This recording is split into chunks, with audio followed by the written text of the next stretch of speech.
Call this council meeting to order at 6 p.m. Need a motion for adoption of the minutes, please. Resolved that the minutes of the regular meeting of council held at City Hall on Monday, January 28, 2019 be adopted as circulated.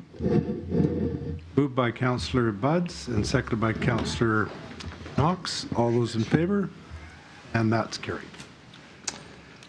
We have one delegation this evening. I'd ask Fran Miles from Crime Stoppers to take the podium, please. Bring it down to where I can actually talk into it. Good evening. I am Fran Miles, and I am here to give you a little brief introduction to Crime Stoppers. We talk a lot about crime. We very rarely talk about crime stopping, unless, of course, you're a member of the RCMP or something like that. So the question is, what can ordinary people actually do? Crime Stoppers is one answer. And I'd like to give you a little overview of what Crime Stoppers does, and then I'd like to answer some questions from you. First of all, do any of you know about Crime Stoppers? Yes. One. Okay, great. One. That helps. Which proves that we really need to do some PR work. Crime Stoppers started in Albuquerque, New Mexico in 1976. It's been around for a while. It started as a result of an unsolved murder that was taken up as a personal cause by one of the police officers in Albuquerque. He thought that somebody had to know something. So he basically created a media campaign, and within about 72 hours, they got information from the public that helped them solve the murder. At that point, they decided that this was not a bad idea, and they got a number of people together, and they put together the first Crime Stoppers organization. In 1982, the first Canadian Crime Stoppers started in Calgary, and in Manitoba, the Manitoba Crime Stoppers unit started in 1985. It's been around for a while.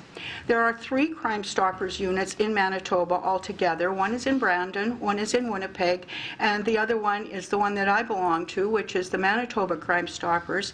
We cover all of rural Manitoba, Thompson, Steinbach, Stonewall, Portage, and pretty much everything except the 2 other major cities. Crime Stoppers is essentially a way for the public to give information to the police without fear of reprisals. And everybody is afraid of what will happen. If you turn your neighbor in because you know your neighbor did something wrong, your life, your livelihood could be threatened. So Crime Stoppers provides an anonymous way to let people know.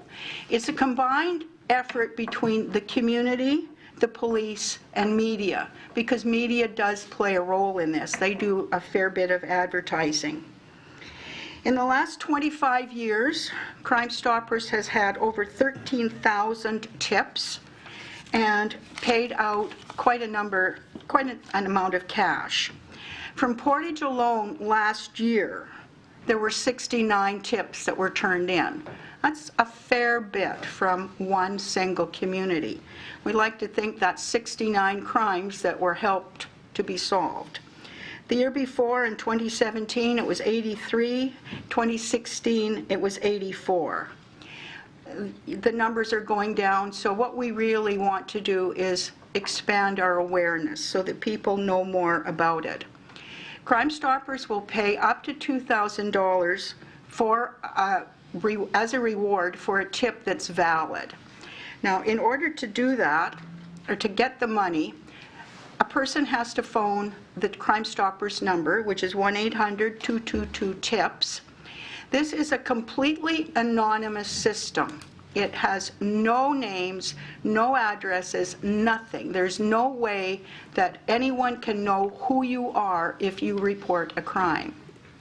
The computer system that is used by the RCMP to handle this, and they do the management of this, is completely encrypted and it's completely separate. It's actually not even on the RCMP network. It's a separate thing. So someone who phones has to has this assurance that they will be anonymous. They're given a number, a Crime Stoppers case number, and their information is only ever recorded under that number. So you might be 2014, and that's your number. If the tip actually helps the police solve a crime, you're eligible for a reward. But in order to get that reward, you have to phone back and say, I'm number 2017 or 2014, did my tip help you? In which case, you will be given a reward. And my job as part of the board is to determine how much money you get. And it depends on the severity of the crime. The reality is that most people who turn tips in don't want the money. They want the security of having the crime solved. So Crime Stoppers does a fairly effective job in aiding the police. There's a couple of current initiatives that are national, that are widespread, beyond the ordinary, your snowmobile was stolen and you saw the person who did it kind of thing. One is the focus on human trafficking, where people are really, really concerned about the forced sex trade of women, and people know what's going on. So the national office has a special program set up for that. We also work with the Canadian Border Services in terms of the smuggling of drugs and people. So there's a very wide range of things that Crime Stoppers actually does. When you need to report something, this is a safe way of doing it. And people take advantage of it. People actually use it. You get the ID number, the case number, you phone to collect the reward. When someone sees something, you use the 5 W's for a good tip. Who, what, when, where, and why. The last thing is how. How did you know about the crime? Did you see it? Did you hear it? And that's the kind of information that they're asking for. Here in Portage, 20% of the Manitoba Crime Stoppers tips come from the Portage area. We are funded entirely by donations from communities, from individuals, and we receive some of the proceeds of crime money as a grant application. We are a registered Canadian charitable organization, and all donations are tax deductible, which is a good thing. And I'm here on behalf of Manitoba Crime Stoppers to ask the Portage Council if you would consider making a donation to something that helps make our community safer. I have here a poster with information that you may want to post in your lobby. And I have a few little fridge magnets for anybody who needs the Crime Stoppers number to take home. Do you have any questions? Council, have any questions for Fran?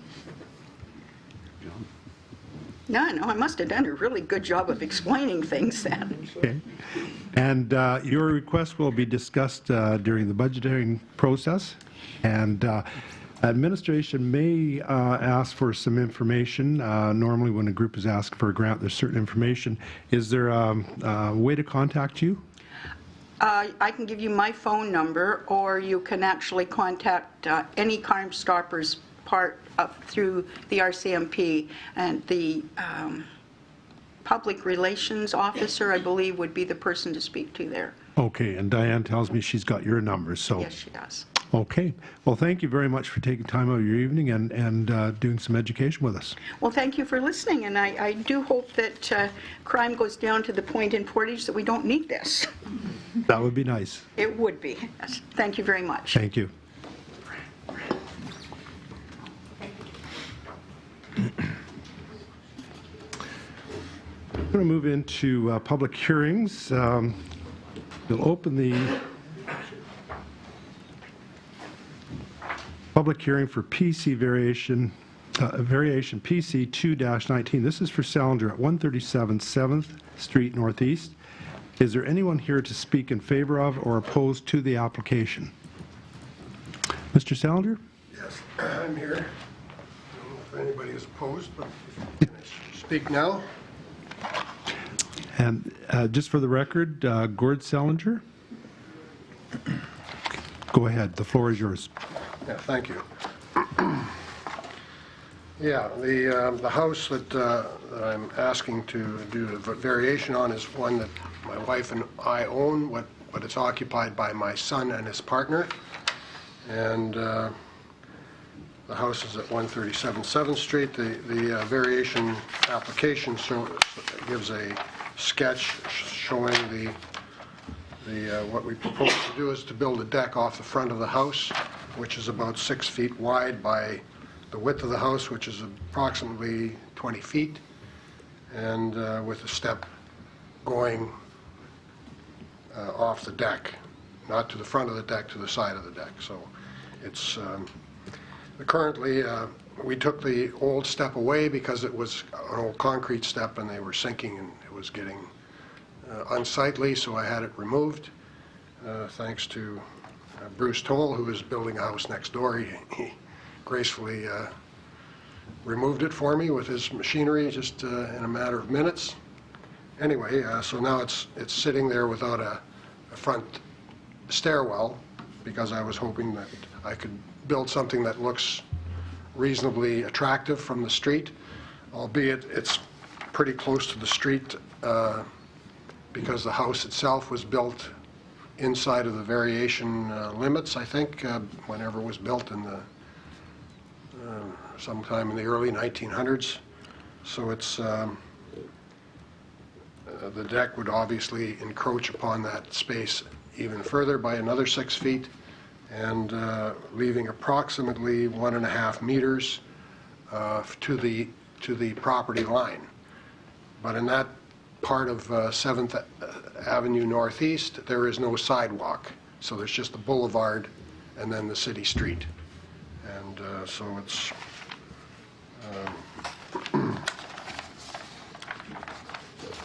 I have a picture of the house, or some pictures of the house here if you want to have a look at it. That's the front of the house. And this is looking down the street from the, looking north along the adjacent houses. And this is looking south from the same street. And this is a brief sketch that I've done of what it would look like once it's done.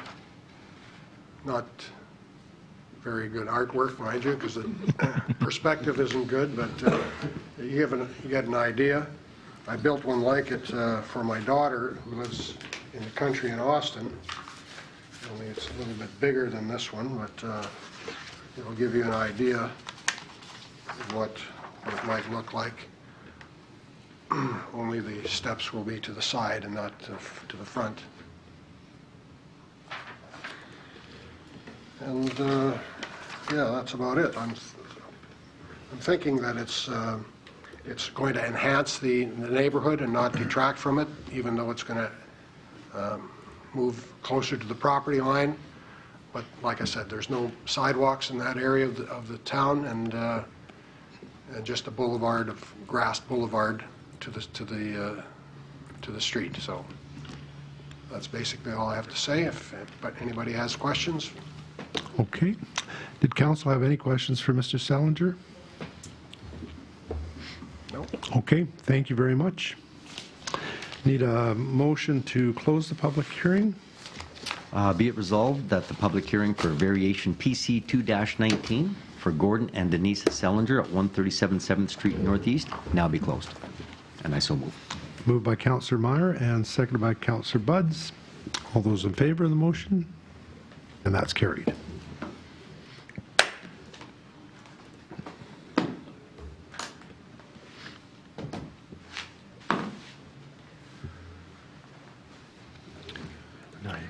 Okay, I'm up. Council, if you will look at the Planning Economic Development Committee for council, the issue that we know that we have in front of us is to vary the front yard requirement of 7.5 meters to be reduced down to 1.5 meters. Bit of background, which you heard Mr. Sellinger already speak to, is what they wish is for a variation order to vary the front yard requirement of 7.5 meters to be reduced to 1.5 meters to allow for the construction of a deck in the front of the house. As we know, the building is in R1, or residential single-family zone. There's been a number of variations that have been approved in the past. You can certainly read through those, but the application has been circulated to the various city departments with no concerns. Public notices have also been sent to all property owners within a 100-meter radius. So, I make the recommendation and so move that the Council of City of Portage la Prairie approve the variation request of Gord and Denise Sellinger to vary the front yard requirement of 7.5 meters to be reduced to 1.5 meters at the property known as 137 7th Street Northeast, which is legally described as Lot 14, Block 29, Plan 30, Parish of Portage la Prairie. And I so move. Moved by Councillor Meyer and seconded by Councillor Buds. Any questions or comments on the motion? All those in favor of the motion? And that's carried. We'll move into committees. First up is Finance, Legislative and Property Committee. Councillor Buds, please. Thank you. Nothing that we haven't discussed on my committee's report that wasn't covered at our last meeting, but the first item is the accessibility plan. And so just as a matter of update, we all know that there was a Accessibility for Manitobans Act that was put in place by our provincial government, and it was to be in place for jurisdictions like ours by the end of 2016. When our committee examined city services and held open public houses, we sought some feedback from our citizens on the renewal of our plan. And so what we're doing in this step is basically addressing those amendments. We did find that a lot of the items that were brought up were already covered in our plan. We are working on some customer service training with staff, and our website has been updated. And of course, we use our mobile app, which was implemented for ease of access to services, and that's just to name a few of the things that we've done.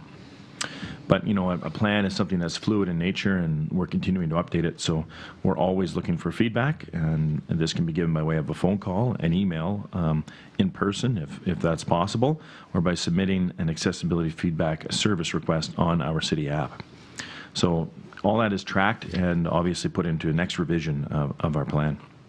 So it is recommendation of the committee, and I so move that the Council of the City of Portage la Prairie accept the 2018 through to 2020 accessibility plan, and that it be placed on the city's website, and that copies be made available to the public upon request. Moved by Councillor Buds and seconded by Councillor Espy. Any questions or comments on the motion? All those in favor of the motion? And that's carried.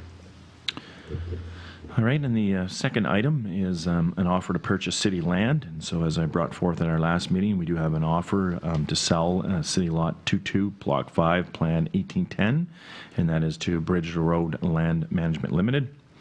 And so we did receive an offer through a local realtor to purchase these lands, and they're basically almost 3 acres northwest of Park Drive. There is a sketch attached to my report.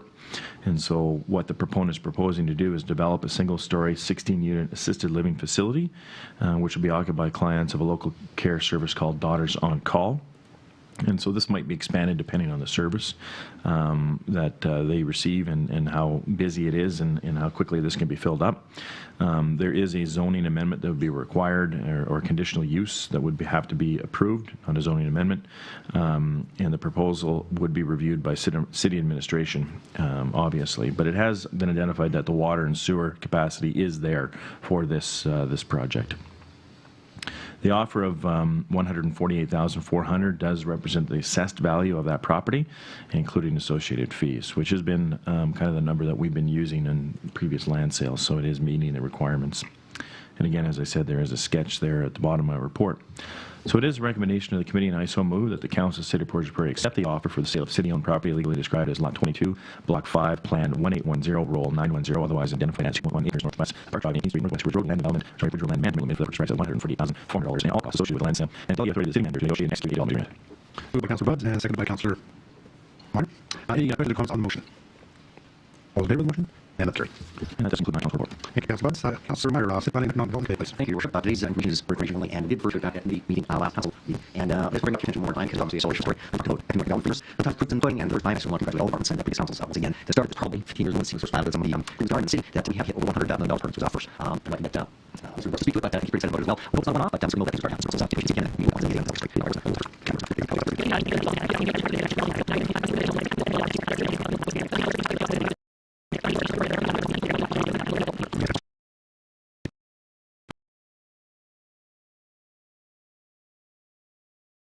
Either by phone or email or at previous council meetings. So it's a regurgitation. I know administration has provided council with information that shows where questions from citizens have been addressed either to a councillor or directly to administration. They've been answered, only to resurface a question period and again asking administration to once again view that question or query. Question period is just that, is an attempt to have an opportunity for citizens to ask questions, but all too many times it turns into information sharing, comments about procedures that council is working on, or complaints, and that was not the intent of question period. It is a reminder, though, that the delegation process, which has been available through all of these organizational bylaws, is still available for the public to register ahead of time and present to council for up to 5 minutes. And there's been many times when we've allowed a delegation and we're really receptive to extending that timeline, and we've done it in the past. And I said, at least from my chair, since I came on council, and I know I speak for everyone else and administration, that all members of council and administration are extremely accessible to answer questions by way of phone, email, a meeting. We've all done it, and we continue to do it, and it shows that we are accessible beyond this question period. So it is the recommendation, and I so move that bylaw 19-8688, being the organizational procedures bylaw for the Council of the City of Portage la Prairie, be now read a first time. Moved by Councillor Buds and seconded by Councillor Espy. Any questions or comments on the motion? Councillor Draycott. I'd just like to comment that I was very positive and receptive, I think, to having question period come to our council meetings. I could definitely see some benefits of it. However, having it in place for quite a while now, I can honestly say that I think question period is probably the hardest way to get an answer from me as a councillor. Today I answered a Facebook message addressed to me as a councillor. I had people on my Facebook page. I answered emails. I took a phone call. If you want to ask me a question at question period, you have to come to City Hall. You have to sit through a council meeting that might be or might not be of importance to you and wait until the very end to ask your question. You have to wait for all of the other questions to be asked. And then you have to ask me a question in front of everybody, which might be your thing or might not be your thing, and then hope that I have the answer right here, right now.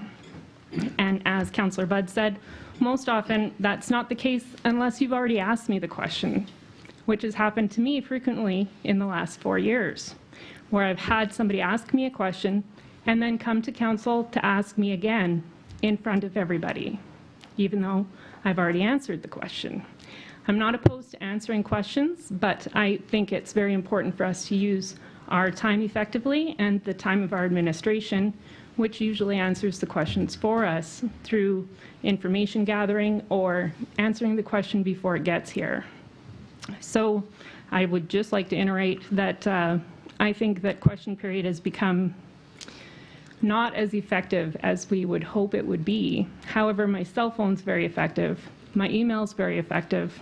Talking to me in person, that's very effective. People even come to my work, which I'm sure my boss is not happy about on occasion. But we are all a very open and addressable council. We are great to have a conversation with. You can run ideas off of us. Even this evening, we had a delegation, which was information seeking, brought in a concern to council, and we're able to address that going forward. So I don't find that getting rid of question period closes us off at all, because we're already very open. So I very much support removing question period from our council meetings, as I find it's very ineffective and did not do what we were hoping that it would. And thank you, Councillor Draycott. Any other questions or comments on the motion? Councillor Meyer? I'd just like to just say a couple of things, Your Worship. Being a new councillor, I struggled with this. I used to sit in the council chambers and watch through the council questions and so on long before I was a councillor. Never quite fully understood it. I really want to just take this moment to echo Councillor Draycott's comments that, again, I do believe, as everybody else is around the table, that we're all very accessible. I know I've answered emails and texts and phone calls, and again, I think we're very, very visible in the community, that if anybody does have a question, they can certainly address us out singly, and I do know that we can certainly get the responses back. I think we've got some great management, city management, that certainly answers our questions so that we can relay them back, and so I, too, will be one that will be actually supporting this resolution to remove question period. Thank you, Your Worship. Thank you, Councillor Meyer. Any other questions or comments on the motion? Okay. All those in favor of the motion? And that's carried.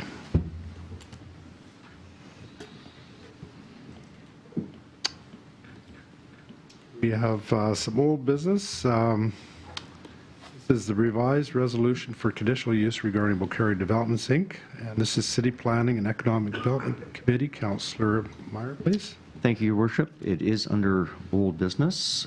If my computer would load up here. There we go. The reason it's under old business is it was a resolution that was passed, but there is the issue, Council, is to amend the resolution hashtag, I guess, 219-0003.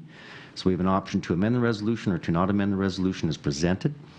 The background behind this was CP Rail was inadvertently overlooked when public notification was sent out for the conditional use application.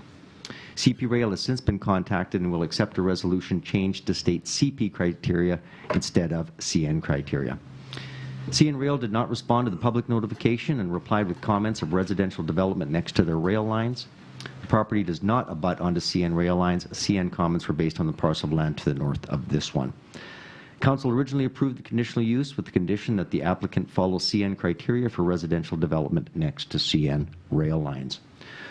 So it's the recommendation of the committee that the Council of the City of Portage la Prairie approve the amendment to the previous resolution, hashtag 219/0003 of Beaucarry Development, Inc. to allow multifamily dwelling units in a C3 Avenue commercial zone at the property 18th Street Northwest and Park Drive with the condition that the applicant follow the CP criteria for residential development next to the CP lines, which is legally described as lots 1/2, block 1, plan 1810, parish of Portage la Prairie. And I so move. Moved by Councillor Meyer and seconded by Councillor Buds. Any questions or comments on the motion? All those in favor of the motion? And that's carried.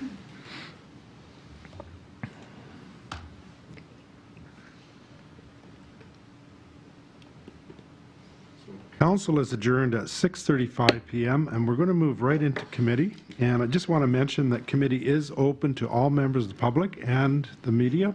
So we welcome you to stay.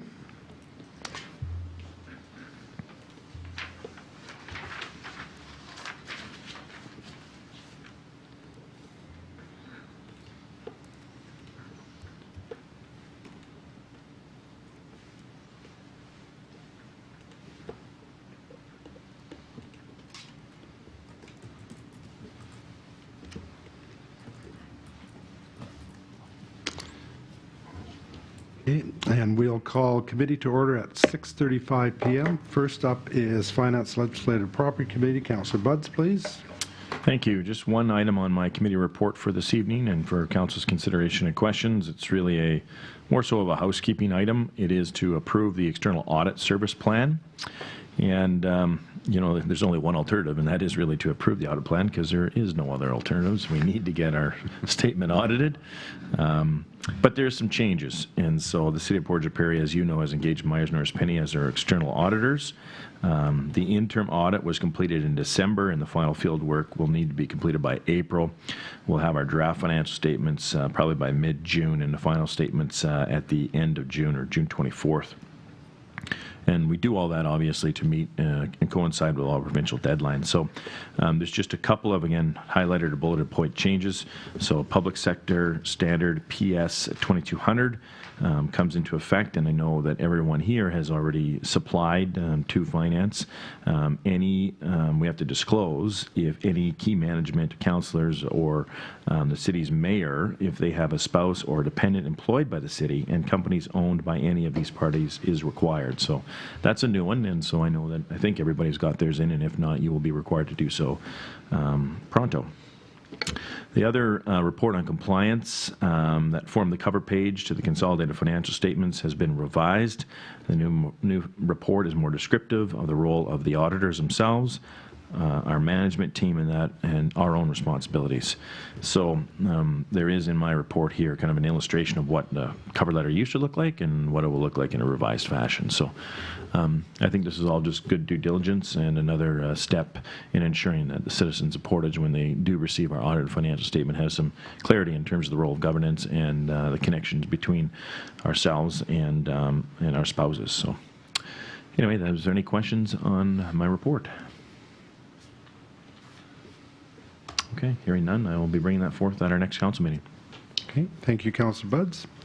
City Planning and Economic Development Committee, Councillor Meyer, please. Thank you, Your Worship. The City Planning Economic Development Committee has no report. Thank you. Community Service Committee, Councillor Draycott. Thank you, Your Worship. Next council meeting, we will be looking at the appointment of municipal noxious weeds inspector and sub-inspectors. It's something that we do every year. Just the requirement is that we have to appoint a noxious weed inspector and sub-inspectors and notify Crop Industry Development of Manitoba Agriculture of the appointments annually by March 1st. And so we will be looking at that next council meeting. And that concludes my report. Thank you, Councillor Draycott. Waterworks Committee, Councillor Wall, please. Thank you, Your Worship. I have nothing to report this evening. Thank you. Transportation Committee, Councillor Espy. Thank you, Your Worship. I have the 2018 Solid Waste Annual Report for information. The city funds and operates several solid waste programs, including residential solid waste collection, curbside recycling, curbside yard waste collection, a compost site, a tree burning site, hazardous household waste disposal, electronic waste disposal, and the clean team. 829,412 kilograms, or approximately 64 kilograms per person of residential recyclable waste material was diverted from the landfill. The curbside yard waste program saw approximately 29,767 bags of compostable yard waste being picked up in May and October. This is up from 15,239 bags in 2017. During the Christmas tree pickup program, a total of 220 Christmas trees were recycled, and approximately 192,799 kilograms of tree waste was taken to the burn site throughout the year. The negotiation between the Portage and District Recycling, Inc. and the Product Care Association to accept all designated household hazardous waste was finalized in 2018. In collaboration with Portage and District Recycling, Inc., 59 tons of electronic waste was received for recycling in 2018. This waste, which includes such items as computers, televisions, printers, etc., is accepted by PDRI and shipped away for recycling. The city funded 65% of the cost of handling, sorting, stacking, and preparation of this electronic waste. The total of all residential solid waste, including garbage, recyclables, yard waste, trees, and e-waste for 2018 was 4,924 tons, with 1,621 tons being diverted from the landfill. The diversion rate for residential solid waste is 32.9%. And that is for information. Thank you, Councillor Espy. Did Council have any questions on that report for Councillor Espy? Okay. Mr. Mayor? Councillor Draycott. Thank you. When I was at AMM, I stopped and talked to the Recycle Everywhere people, and they said at times that there's great uptake in Recycle Everywhere, but at times there is some recycling that's thrown away that isn't necessarily recyclable, or things that are contaminated because we're not cleaning them properly before they go to recycling. So do you know of any way that we are able to work with PDRI in order to make sure that our recycling that gets there is the proper recycling, or that it is at the right level so that it's not contaminating the other recycling going through? I do not have an answer to that question, but maybe somebody at this table does. I could tell you one step that was taken, or one issue that was raised, I believe it was in the last year. It was a situation where recycle bins were being placed with no garbage can beside them. And so what was happening, for example, by the park, they would find doggy bags in the recycling. So the request was that wherever a recycling bin was, that they be placed beside garbage cans so people don't inadvertently or just throw it in there because that's the only container that happens to be handy. So I think that process is underway, where they're matching them up. That's the only thing I've heard about it. Your Worship, maybe perhaps I would defer that question to our Director of Operations, Kelly Braden.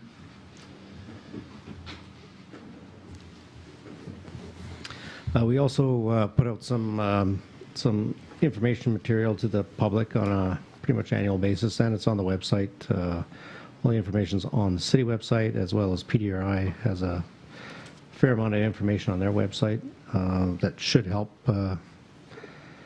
people sort through their recyclables a little better, clean things up as needed, and hopefully we don't have too much waste material going in there that or contamination that causes problems at PDRI. They do receive a fair amount of garbage that they really don't want to have to handle.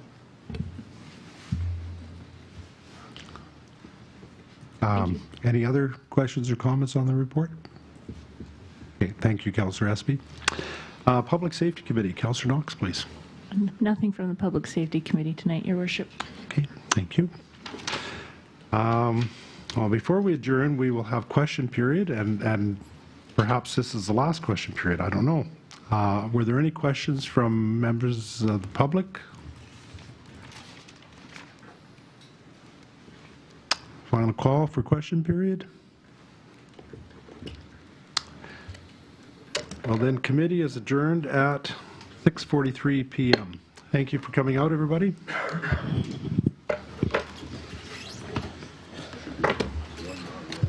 Yeah, it's good.